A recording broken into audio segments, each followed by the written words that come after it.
Alors, on va se poser cette question délibérément un peu provocatrice. Est-ce que les Américains sont-ils désormais tous des assistés? Bonjour John. Bonjour David. John Plassard pour la Banque Mirabeau. C'est vrai qu'on parle souvent de la dépendance des marchés financiers à l'égard de la Banque centrale américaine, de la Fed. Mais pour vous, c'est maintenant le peuple américain qui, à son tour, est dépendant, pour le coup maintenant, du gouvernement fédéral. Exactement. Et si on se réfère à ce qu'on appelle aux États-Unis les transferts courants personnels, qu'est-ce que ça veut dire? C'est essentiellement les revenus qui sont d'origine gouvernementale, donc c'est-à-dire les allocations chômage, les chèques d'aide sociale, etc. Eh bien, on voit qu'on a un chiffre qui a explosé de 8100 milliards de dollars annualisés en mars, ce qui représente le double de ce qu'on avait en février. Donc concrètement, qu'est-ce que ça veut dire? Ça veut dire que le gouvernement aujourd'hui américain est responsable d'un tiers de tous les revenus de ce que reçoivent les Américains. Donc vous pouvez, le calcul est très simple.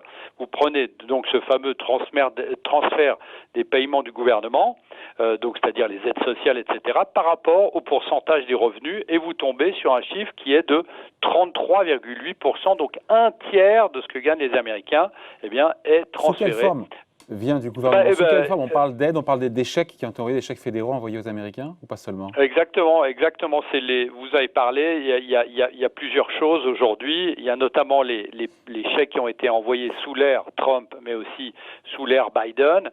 Je vous rappelle quand même que ça représente 650 milliards de dollars, donc plus de 3% du PIB américain, donc c'est absolument énorme. On voit que le gouvernement fédéral a injecté depuis le début de la crise 2560 milliards de dollars dans l'économie américaine. Alors si vous prenez une comparaison, parce que les chiffres sont énormes, si vous prenez une comparaison, la réserve fédérale américaine, le bilan de la réserve fédérale américaine a grossi de 3700 milliards depuis le début de la crise. Donc d'un côté, le gouvernement fédéral a injecté 2560 milliards, et de l'autre côté, la réserve fédérale, 3700 milliards de dollars. Donc ici, eh bien, on voit que globalement, on est dans une situation qui n'a jamais été aussi élevée aux États-Unis, et on voit que le gouvernement américain est, comme vous le disiez en préambule, David, est totalement assisté par les aides gouvernementales. Oui, donc c'est un tiers des revenus des ménages américains qui vient encore une fois du gouvernement, mais on sait combien d'Américains ça représente au final? Ou c'est difficile d'avoir le chiffre? C'est assez difficile d'avoir le chiffre. Ce qu'on sait aujourd'hui, c'est que globalement, alors c'est pas totalement le chiffre, mais globalement, vous avez 35 millions d'Américains qui sont ce qu'on appelle au food stamp. C'est des tickets restaurants, des bons alimentaires, voilà, plutôt des bons alimentaires qu'on distribue à des personnes qui travaillent. Donc c'est des personnes qui travaillent mais qui ont besoin d'une aide, par exemple alimentaire, de la part du gouvernement. Mais si on se réfère, par exemple, à ce qui s'est passé dans le passé, on voit que ce chiffre, par exemple dans les années 50 ou dans les années 60, ce fameux paiement de transfert était de 7%, contre donc 33,8% aujourd'hui. On a changé de dimension. Hein.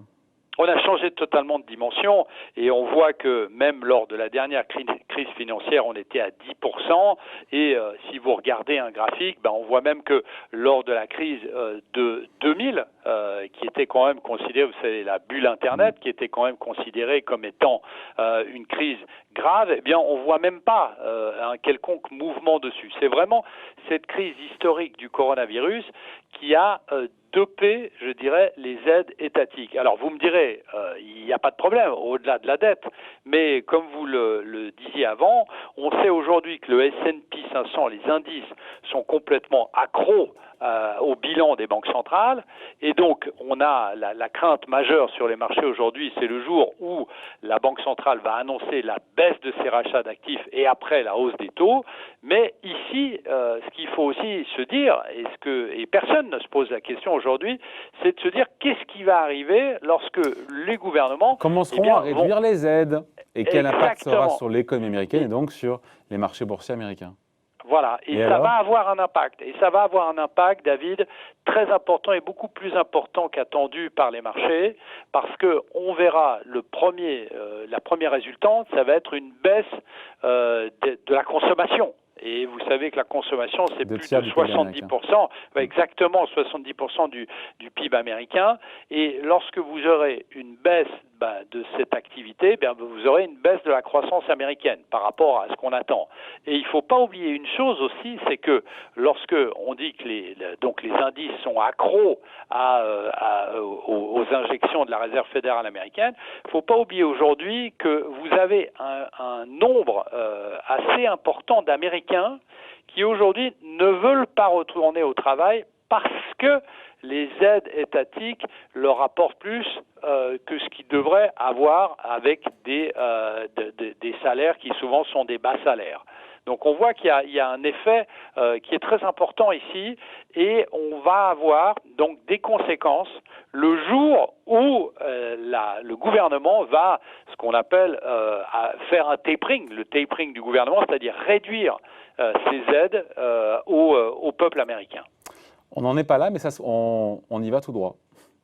On y va tout droit parce que on sait que, évidemment, ce qui est plus sain, c'est que lorsque vous êtes dans un retour à la normale avec une campagne de vaccination qui bat son plein aux États-Unis, lorsque vous avez une économie, notamment l'économie des services, qui commence à réouvrir, etc., eh bien, à un moment ou à un autre, il faut arrêter d'une certaine mesure, il faut réduire ces aides. Et on va avoir une conséquence directe, il va y avoir une conséquence directe sur la réaction du marché. Et donc, le gouvernement lui-même doit faire, comme le fait la Réserve fédérale américaine, doit absolument communiquer. Ouais. Exactement. Cette forward guidance qu'on nous expliquer aux investisseurs ce qui va se passer, c'est ce que fait la Fed, mais le gouvernement doit absolument expliquer que ces aides ne dureront pas ad vitam aeternam.